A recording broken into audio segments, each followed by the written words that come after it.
मेरा बच्चा मेरे मौला का आज़ादार बने, मेरा बच्चा मेरे मौला का आज़ादार बने।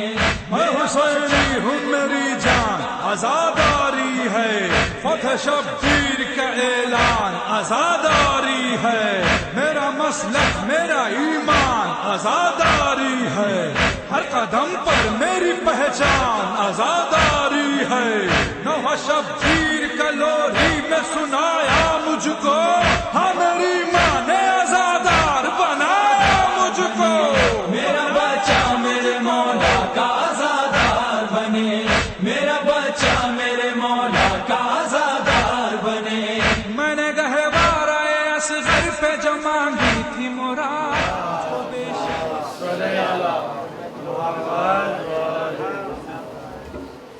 આ તકરીરના સિલસિલામાં આખરી તકરીર લોરના બાળક ભાઈ રાયન પ્રેમજી તેમની તકરીર પેશ કરે છે। બર મોહમ્મદ વાલે મોહમ્મદ बिस्मिल्लाहिर्रहमानिर्रहीम अल्हम्दुलिल्लाहि रब्बिल आलमीन अस्सलातु वस्सलामु अला अशरफिल अंबिया वल मुरसलीन हबीब कुलूबिना व तबीब नुफूसिना व शफी ज़ुनूबिना अबुल क़ासिम मुहम्मद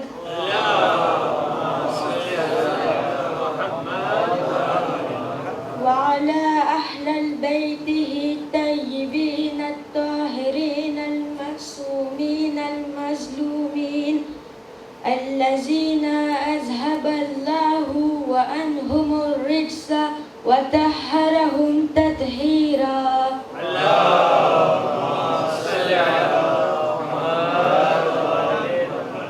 أما بعد السلام على الحسين وعلى علي بن الحسين وعلى أولاد الحسين وعلى أصحاب الحسين صلوات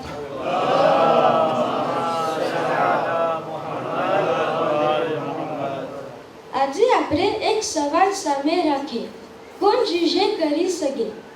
સિર્ફ અલ્લાહ સુબ્હાનહુ વ તઆલા જુજ છે, કારણ કે તે જ બધું જોઈ છે અને બધું જાણે છે।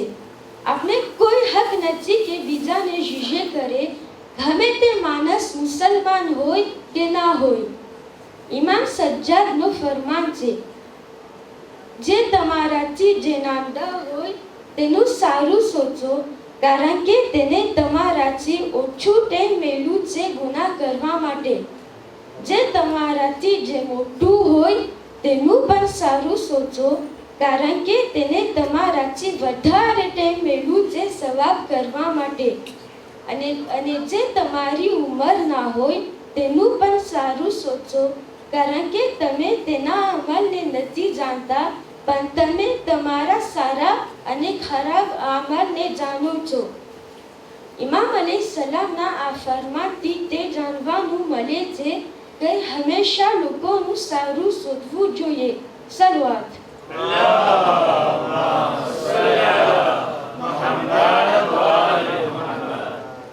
નબી ઇબ્રાહીમ અલૈહિસ્સલામને મહેમાનની ખિદમત કરવું બહુ જ પસંદ હતું।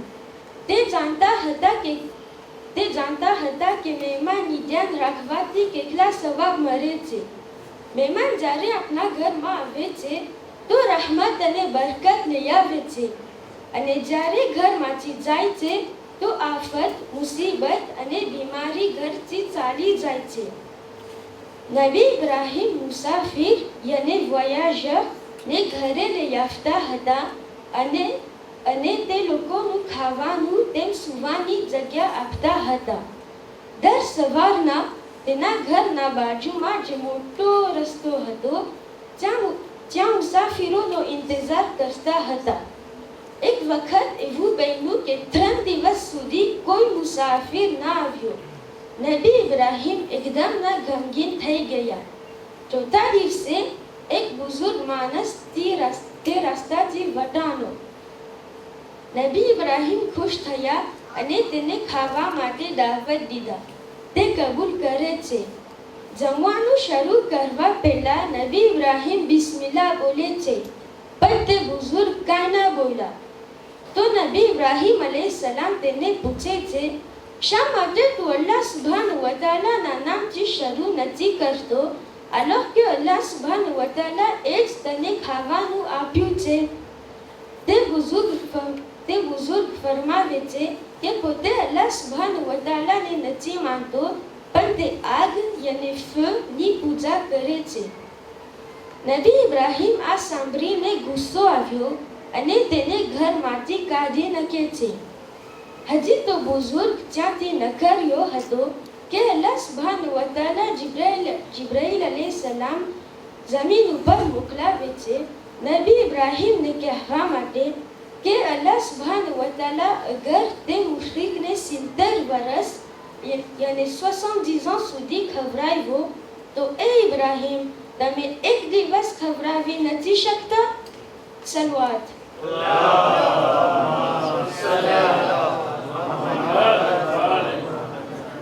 આ સ્તોમાંથી આપણે 3 સબક મળે છે. પહેલું, આપણે કોઈને પણ જીજે ના કરવું જોઈએ.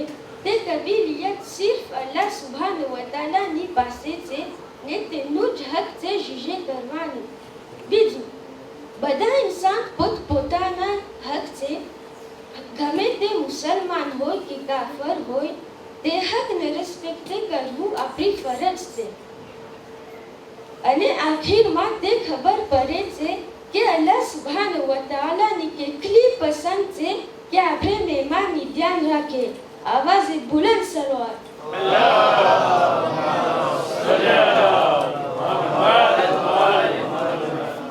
એ અઝાદારો, જ્યારે ઘર જવાનું વખત આવી જાય છે તો સકીના સાથમાં નથી, પણ જિંદા નિશામાં હંમેશા માટે સૂઈ ગઈ છે.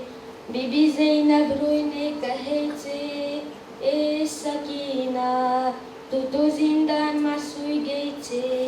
પણ ઝૈનબ તેના ભાઈ હુસૈનને શું જવાબ આપશે જ્યારે પોતાની અમાનતનો સવાલ કરશે? ઇન્ના લિલ્લાહી વ ઇન્ના ઇલૈહિ રાજીઉન.